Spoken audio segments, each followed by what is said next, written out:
আজকে প্রধান উপদেষ্টা স্বচক্ষে আয়না ঘরটা দেখেছে। এত সুন্দর একটা মানুষ প্রধান উপদেষ্টা আয়না ঘর দেখে মনটা নরম করে চোখ দিয়া পানিও ফালায় দিয়েছে। আমার প্রিয় বন্ধুগণ, একজন মানুষ কেমন করে এতগুলো মানুষকে কষ্ট দিতে পারে?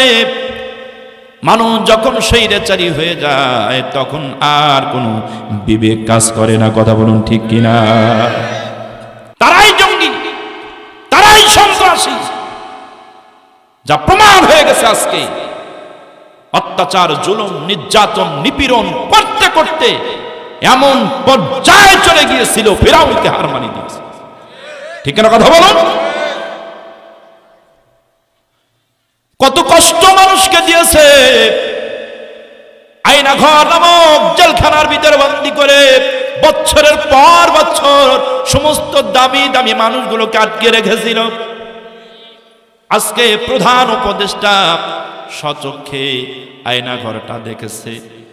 এত সুন্দর একটা মানুষ প্রধান উপদেষ্টা আয়না ঘর দেখে মনটা নরম করে চোখ দিয়া পানিও ফালায় দিয়েছে। আমার প্রিয় বন্ধুগণ, একজন মানুষ কেমন করে এতগুলো মানুষকে কষ্ট দিতে পারে? মানুষ যখন স্বৈরাচারী হয়ে যায় তখন আর কোনো বিবেক কাজ করে না। কথা বলুন ঠিক কিনা? ক্ষমতার দাপটে, ক্ষমতার লোভে, চেয়ারের লোভে মানুষ এমন একটা আচরণ করতে পারে, মানুষ তো যেন থাকে না, যেন পশু হয়ে গেছে, জানোয়ার হয়ে গেছে। ঠিক না কথা বলুন? আমার বন্ধুগণ, আমি আপনাদের মাঝে জানাই দিতে চাই, জিহাদ মানে জঙ্গি নয়, জিহাদ মানে সন্ত্রাসী নয়। জিহাদের সঠিক অর্থ হলো আপ্রাণ চেষ্টা করা। কিসের জন্য আপ্রাণ চেষ্টা করা? আল্লাহ পাক বললেন, আল্লাহর কোরআন, রাসূলের বিধান পৃথিবীর মানচিত্রে বাস্তবায়ন করার নামই হলো জিহাদ। বাস্তবায়ন করার জন্য আপ্রাণ চেষ্টা করার নামই হলো জিহাদ। আমি আপনাদের মাঝে একটু জানতে চাই, মুসলমান হিসেবে আল্লাহর কোরআন, রাসূলের বিধান পৃথিবীর জমিনে বাস্তবায়ন করার জন্য আমাদের জিহাদের দরকার আছে না নাই? আমাদের জিহাদের দরকার আছে। শুধু দরকার নয়, আল্লাহ পাক আমাদের উপরে ফরজ করে দিয়েছেন। নামাজ যেরকম আমরা গুরুত্ব দিয়ে পড়ি, নামাজ না পড়লে তো কাফের হয়ে যাব। ও ভাই, নামাজ যেমন গুরুত্ব দিয়ে পড়েন, নামাজ একটা ফরজ ইবাদত, নামাজ না পড়লে যেমন কাফের দরজায় পরিণত হয়ে যায়। দিন ইসলাম, কোরআন প্রতিষ্ঠিত করার জন্য আন্দোলন করাও ফরজ, জিহাদ করাও ফরজ। এটাও যদি আপনি গুরুত্ব না দেন তাও কাফের দরজা। ঠিক না কথা বলুন? এই জন্য আমাদের সকলকেই গুরুত্ব দিয়া এই দুনিয়ায় আল্লাহর জমিনে আল্লাহর দ্বীন, কোরআনের আইন বাস্তবায়ন করার জন্য জিহাদ করতে হবে। কথা বলুন ঠিক কিনা? আল্লাহ পাক বললেন, জিহাদ যদি করো, আমি আল্লাহ পাক তোমাদের যে আমলের কথা জানাই দিয়েছি, জিহাদ যদি করো লাভ কি হবে শোনো। লাভ যেটা হবে সেটা হলো, তোমরা যেই জাহান্নাম থেকে সর্বপ্রথম বাঁচতে চেয়েছো, আমি আল্লাহ তোমাদের সেই জাহান্নামের কঠিন আগুন থেকে বাঁচায়া দেব। আল্লাহ রাব্বুল আলামিন বললেন, শুধু জাহান্নাম থেকে বাঁচায় দেব না, আমি আল্লাহ তোমাদের 4টা পুরস্কার দান করব। 1 নাম্বার, যেটা আগেই ঘোষণা হয়েছে, জাহান্নাম থেকে মুক্তি হয়ে যাবে। 2 নাম্বার পুরস্কার, আল্লাহ পাক বললেন, ইয়াগফির লাকুম যুনুবাকুম, আল্লাহ পাক বলতেছেন ওদের তামাম জীবনের গুনাহগুলো মাফ করে দেব। 2 নাম্বার পুরস্কার হলো, 3 নাম্বার পুরস্কার, ওয়ায়ুদখিলকুম জান্নাতিন তাজরি মিন তাহতিহাল আনহার। আল্লাহ রাব্বুল বললেন, 3 নাম্বার যে পুরস্কার দেব, এমন একটা জান্নাতের ভিতরে তাদের প্রবেশ করায় দেব যেই জান্নাতের তলদেশ দিয়া ঝর্ণা ধারা নদী প্রবাহিত হয়ে আছে। সুবহানাল্লাহ বলেন। এরপরে 4 নাম্বার পুরস্কার, আল্লাহ পাক বলতেছেন, ওয়া মাসাকিনা তাইয়িবাতান ফি জান্নাতি আদ। আল্লাহ পাক বললেন, আদল নামক পবিত্রতম একটা জান্নাত আল্লাহর আছে।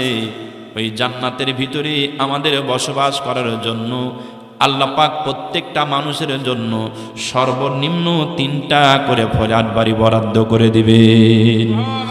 আমার প্রিয় বন্ধুগণ, এই দুনিয়াতে যদি একটা ফ্ল্যাট বাড়ি পেয়ে যাই তাই তো আমাদের জীবন ধন্য হয়ে যায়।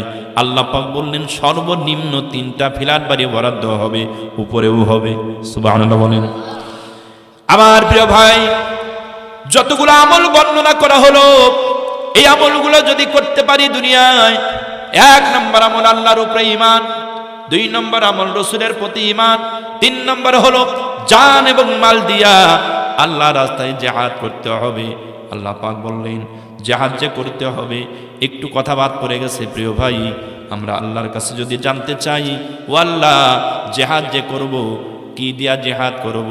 আল্লাহ পাক বললেন বি আমওয়ালিকুম, সম্পদ দিয়ে জিহাদ করো। সম্পদ দিয়ে আল্লাহর রাস্তায় জিহাদ করো। আল্লাহর কাছে যদি জানতে চাই, আল্লাহ সম্পদ দিলাম, টাকা দিলাম, পয়সা দিলাম, কিন্তু পৃথিবীর জমিনে আমরা তাকায় দেখলাম কোরআনের আইন বাস্তবায়ন হয় নাই, রাসূলের দিন প্রতিষ্ঠিত হয় নাই। পরবর্তীতে কি হবে? আল্লাহ পাক বললেন পরবর্তী কর্মসূচি ওয়া আনফুসিকুম, তোমাদের জীবনটাও আল্লাহর রাস্তায় বিলাইয়া দিবে। এই হলো আমল। আমল যদি করতে পারো, আমি আল্লাহ তোমাদের 4টা পুরস্কার দিয়ে দেব।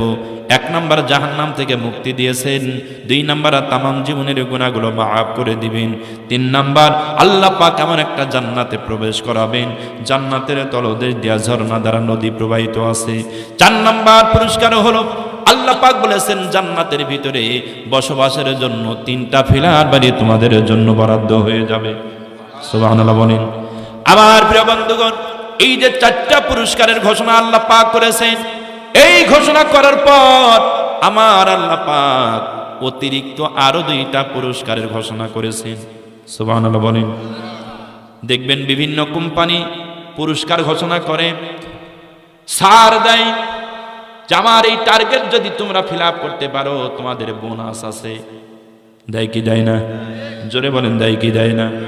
আমার আল্লাহ পাক বললেন বান্দারে, আমার এই টার্গেটটা যদি তোমরা ফিল আপ করতে পারো, আমি আল্লাহ রাব্বুল আলামিন বলেছি 4টা পুরস্কার তো দেবই, আমি আল্লাহ তোমাদের বোনাস হিসাবে আরো 2টা পুরস্কার দান করব। সুবহানাল্লাহ। আমাদের কি পুরস্কার দিবেন বোনাস হিসেবে শোনেন। আল্লাহ পাক পরবর্তীতে বলেছেন ওয়া উখরাতু হিব্বুনাহা নাসরুম মিনাল্লাহি ওয়া ফাতহুন করিব।